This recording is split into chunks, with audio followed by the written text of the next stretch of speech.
We are starting this tutorial with an empty After Effects project because there are some important settings to understand when importing layered Photoshop and layered Illustrator files. We'll be importing a layered Illustrator file, but the process will be exactly the same for importing a layered Photoshop document. Let's double-click in the empty space of the project panel to open the Import File dialog. Go ahead and navigate to the Assets folder, which is saved right next to your project files in the Work with Compositions folder.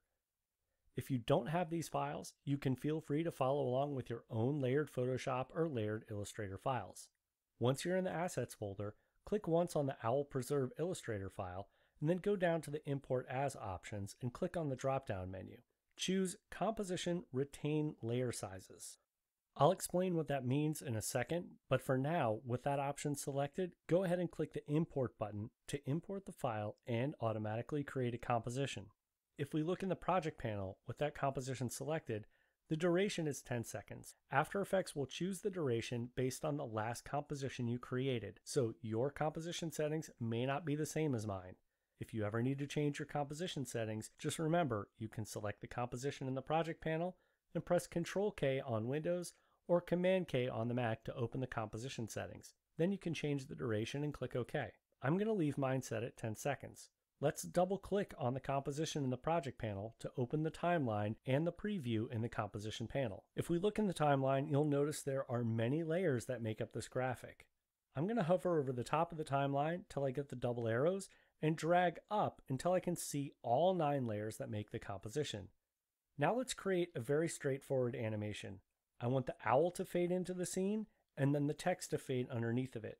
Let's hover over the text in the composition panel and click once. And you notice when that layer is selected, I have control handles that are right around the edges of that layer.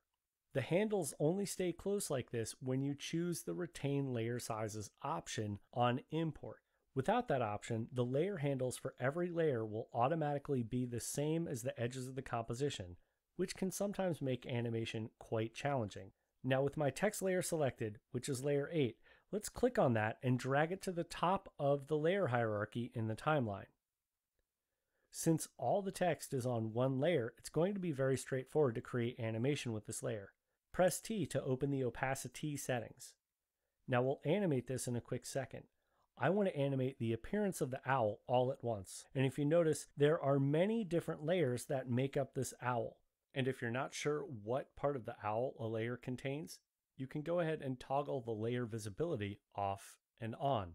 Now rather than adding keyframes for all these layers, let's go ahead and duplicate the green layer and fade that over top of the owl. So go down to the bottom of the timeline and select layer 9.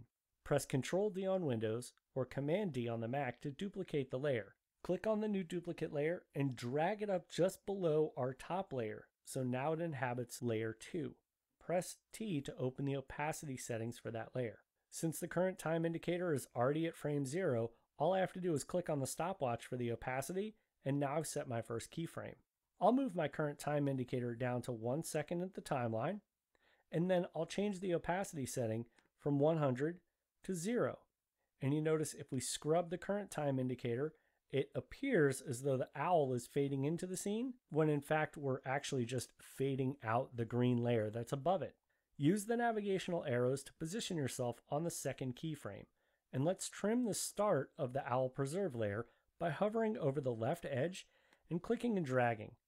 Just make sure to hold Shift after you start to drag, and that'll snap the endpoint to the current time indicator. Since we want the words to fade in, let's change the opacity setting from 100 to 0, and then click on the stopwatch to create our first keyframe.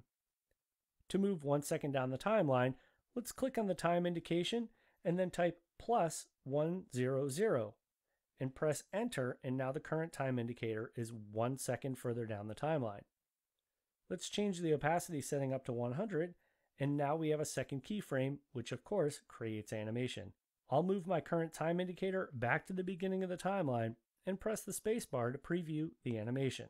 Now, creating your layered graphics in Illustrator or Photoshop can often speed up your motion graphics workflow, since the tools in those applications are custom designed to help you create complex custom shapes and graphics a little more quickly than you could natively in After Effects. And since After Effects will retain layer settings and blend modes, It's easy enough to import those elements into After Effects for your final animation.